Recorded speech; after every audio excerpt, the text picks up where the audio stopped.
Cerita ini dibuka dengan perkumpulan seorang intel zaman old yang saling berkumpul membahas apartemen dan juga toko-toko yang ditutup oleh seorang mafia yang menguasai wilayah tersebut. Namun yang menjadi kejanggalan adalah para intel tersebut. Mereka meminta bantuan kepada tukang penjahit sepatu yang terkenal di kota itu. Kemudian adegan loncat dan memperlihatkan seorang pria yang bernama Max yang merupakan seorang penjahit sepatu. Ia menghabiskan hari-harinya untuk menjahit sepatu kulit di daerahnya. Max ini bertetanggaan dengan seorang pencukur rambut yang bernama Jimmy. Dan tampaknya Jimmy ini sangatlah peduli dengan Max. Ia sering menanyakan keadaan ibunya yang sedang sakit. Nah, suatu hari, seorang wanita yang bernama Carmen mendatangi Max untuk mengajaknya melawan sebuah gerakan pengembangan pertokoan di wilayah itu. Selain itu, Carmen juga memberikan selembar kertas untuk melakukan unjuk rasa untuk menolong seorang kakek yang kabarnya akan diusir dari apartemennya. Di kemudian hari, ia mendapatkan seorang pelanggan yang bernama Leon. Leon meminta Max untuk menyemir sepatunya yang berdebu. Leon melihat Max yang tampak tertarik dengan jam tangannya yang tampak mahal. Kemudian ia pun menceritakan tentang koleksi jam tangan yang ia sembunyikan di apartemennya. Leon juga meminta Max untuk menjahitkan sepatunya yang rusak. Di tengah-tengah ia menjahit, Max mendapati bahwa mesin penjahitnya rusak.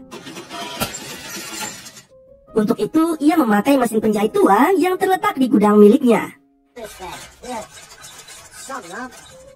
Pada awalnya, tidak ada yang janggal dengan sepatu yang ia jahit. Secara tidak sengaja, ia melihat ukuran dalam sepatu itu sama dengan ukuran sepatu miliknya.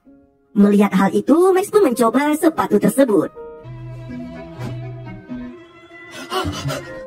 Betapa terkejutnya ia. Max mendapati bahwa dirinya saat ini telah berubah menjadi Leon. Namun setelah ia melepas sepatu tersebut, ia kembali menjadi Max seperti biasanya. Ia mulai menyadari bahwa itu merupakan efek dari sepatu yang ia pakai. Kemudian, ia mencoba sepatu lainnya yang ada di jajaran rak miliknya. Namun, tak memberikan efek sama sekali. Hingga akhirnya, ia pun menyadari bahwa itu merupakan efek dari mesin penjahit yang ia gunakan. Max pun mulai menjajali sepatu yang ada di sana.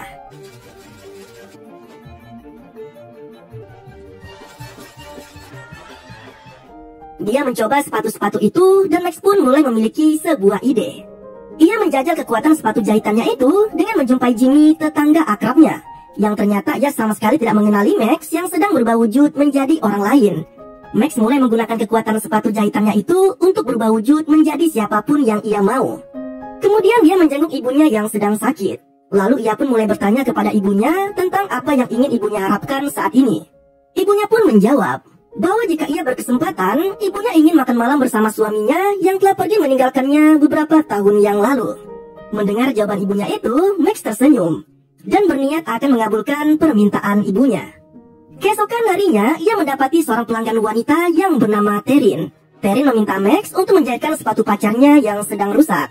Dan malam harinya, Max menggunakan sepatu jahitannya itu untuk menyamar menjadi pacar dari Terin. Ia datang ke apartemen Terin dengan wujud pacarnya.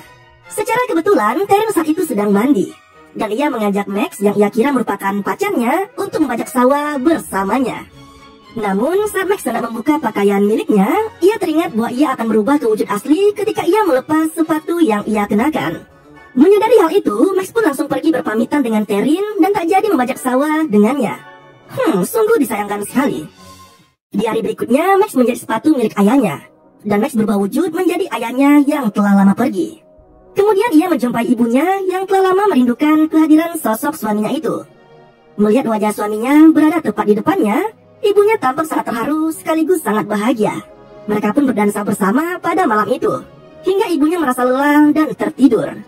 Pagi harinya, Max membangunkan ibunya yang kala itu sedang tertidur pulas. Namun setelah ia mengeceknya, ternyata malam itu merupakan malam terakhir bagi Max menyaksikan ibunya hidup. Duka yang amat mendalam sangat dirasakan oleh Max. Jimmy sebagai tetangga akrabnya juga merasakan hal yang sama. Ia menyemangati Max untuk tetap bertahan hidup dan melakukan hal yang baik dan bermanfaat bagi sesama. Nah, di hari berikutnya, Leon kembali datang ke toko sepatu milik Max untuk mengambil sepatunya. Sikap Leon terhadap Max sangat tidak ramah. Ia sempat merendahkan ibu Max yang meninggal dunia dengan kata-kata yang tidak sewajarnya. Ditambah lagi mood yang dimiliki Max kala itu kurang baik. Sehingga ia pun mencari alasan untuk mengusir Leon dari tokonya itu dengan menanyai tiket sepatu yang telah ia berikan kepadanya. Leon yang tak peduli dengan tiket tersebut memaksa Max untuk memberikan sepatu miliknya. Namun Max menolak, hingga terjadi sedikit keributan di toko itu. Hingga akhirnya Leon pun pergi dengan rasa kesal. Sedangkan Max tanpa memikirkan sesuatu untuk menjahili Leon. Max pun menyamar dan mulai mengawasi gerak-gerik Leon. Ia pun mengikutinya hingga ke apartemen milik Leon. Kemudian saat Leon telah pergi dari apartemennya, ia pun mulai menyelinap masuk. Ia pun mulai mencari-cari letak koleksi jam yang diceritakan oleh Leon kepadanya. Bukannya menemukan apa yang ia cari, Max justru menemukan sebuah koper yang berisikan senjata. Entah bego atau gimana nih orang, Max malah menyetrum tangannya sendiri hingga ia pun jatuh pingsan. Saat terbangun, ia bergegas keluar dari apartemen itu dalam wujud Leon. Sialnya, Leon yang asli telah berada di apartemen itu dan bertemu dengan Max. Sontak, Leon langsung mengajar Max dan mencekik lehernya hingga hampir mati. Beruntung Max menyetrum Leon dengan stun gun hingga ia pun tak sadarkan diri. Nah, setelah sadar, Max telah mengikatnya pada sebuah kursi dan mengancamnya untuk mengatakan di mana letak jam tangan miliknya. Sialnya, anak buah Leon datang untuk menjemput Leon menuju ke suatu tempat. Max menanyakan tujuan anak buahnya datang menemui Leon.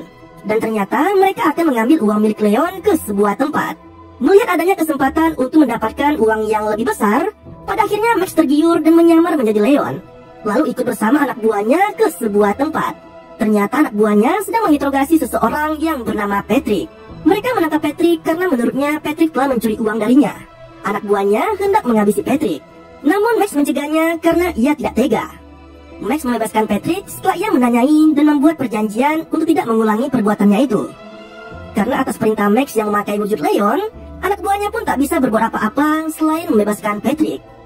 Selepas itu, mereka bertiga beranjak ke rumah seorang wanita yang bernama Ellen.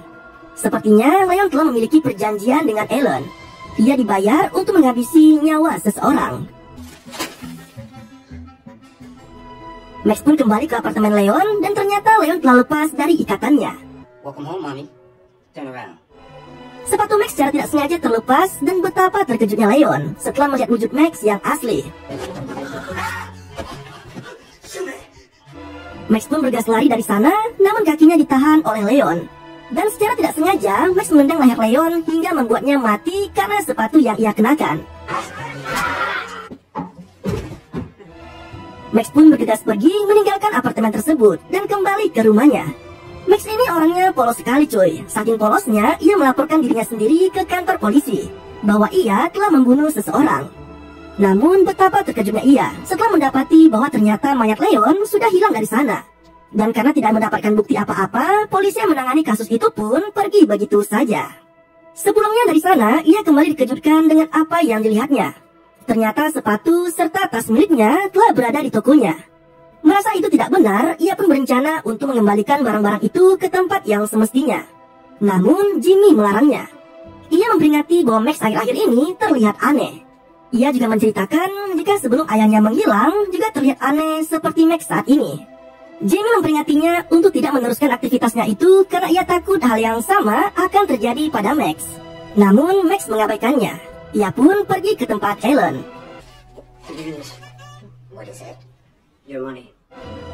Sayangnya, Ellen tidak mempercayai dan Max pun dibawa oleh anak buahnya ke suatu tempat. Di tengah-tengah perjalanan, Max berubah wujud menjadi seorang pria tua yang sangat menakutkan. Anak buah Ellen yang melihatnya pun ketakutan. Dan akhirnya mereka menabrak pinggiran jalan dan Max berhasil kabur darinya. Max teringat sesuatu bahwa orang yang diperintahkan Ellen untuk dibuang dari apartemennya adalah Solomon, si kakek tua yang dikatakan Carmen waktu itu. Max menceritakan kepada Carmen dan juga kepada Solomon. Max memperingatinya untuk segera pergi dari gedung itu sebelum anak buah Ellen datang dan menghabisi nyawanya.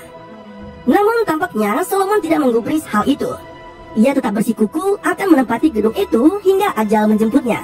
Max pun terpaksa menggunakan kekuatan sepatu ajaibnya itu. Ia pun melakukan kesepakatan dengan Ellen. Solomon bersedia pergi dari apartemennya itu jika Ellen bersedia memberinya uang senilai $100 juta, sekaligus tiket menuju Chicago tempat putrinya berada. Dan Ellen pun menyetujui kesepakatan itu. Nah, malam harinya anak buah Ellen menjemput Solomon serta memberikan sejumlah uang kepada Solomon. Setelah mereka keluar, anak buah Ellen mendapati bahwa sepatu mereka telah hilang. Solomon menyebutnya itu merupakan ulah maling. Akhirnya mereka terpaksa membeli sepatu baru dan memberitahukan Ellen bahwa Solomon telah dijemput bus dan sedang menuju ke Chicago. Ellen memerintahkan anak buahnya untuk kembali ke gedung itu dan mengawasi keadaan. Saat itulah Max menyamar menjadi Leon. Dan anak buah Ellen melihatnya masuk ke dalam gedung. Ia pun lantas mengikutinya. Anak buahnya itu terkejut setelah melihat ternyata temannya sedang disekap di dalam ruangan. Yang mana itu merupakan Max yang sedang menyamar. Dan ia pun berhasil melumpuhkan anak buahnya itu setelah menyetrumnya dengan taser. Ia kemudian mengkonfirmasi bahwa kondisi gedung baik-baik saja, sehingga Ellen datang ke tempat tersebut dan memeriksanya langsung. Namun betapa terkejutnya ia setelah mendapati bahwa Solomon masih berada di dalam gedung tersebut dan tetap bersikukuh untuk tetap tinggal di gedung tersebut. Nah, mendengar hal itu, Ellen pun mengancam Solomon dan akan membakar gedung tersebut serta Solomon jika ia masih bersikeras untuk tetap tinggal. Ellen juga mengancam akan membunuh putrinya yang berada di Chicago. Nah, ternyata Max telah merencanakan sedemikian rupa dan percakapan mereka berdua telah terekam dengan jelas dan siap akan diterbitkan di stasiun televisi. Dengan begitu, terbongkarlah sudah kejahatan yang dilakukan oleh Ellen. Pagi harinya, Carmen mendatanginya. Ia menyampaikan terima kasih karena Max telah membantunya mengatasi kejahatan yang dilakukan oleh Ellen. Ia juga mengajak Max untuk ngedate bareng bersamanya. Dan akhirnya, setelah sekian lama menjomblo, Max akhirnya menemukan pasangan hidupnya. Dan itu merupakan pencapaian yang sangat besar.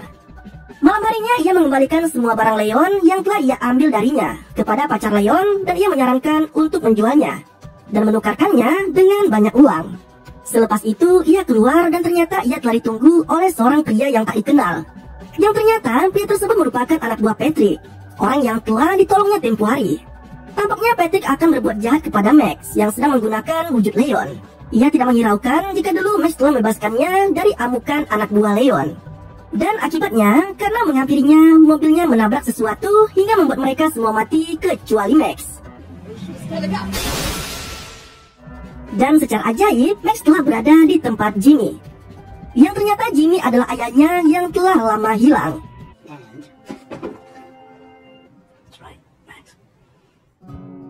Ayahnya juga menggunakan kekuatan mesin sepatu ajaibnya itu. Ternyata selama ini ia memiliki sebuah organisasi penjahit sepatu ajaib yang tersebar di seluruh dunia. Dan itu sudah ada secara turun-temurun dari generasi ke generasi. Ya, semacam agen rahasia gitulah. Terima kasih telah menonton video ini. Sampai jumpa pada video selanjutnya.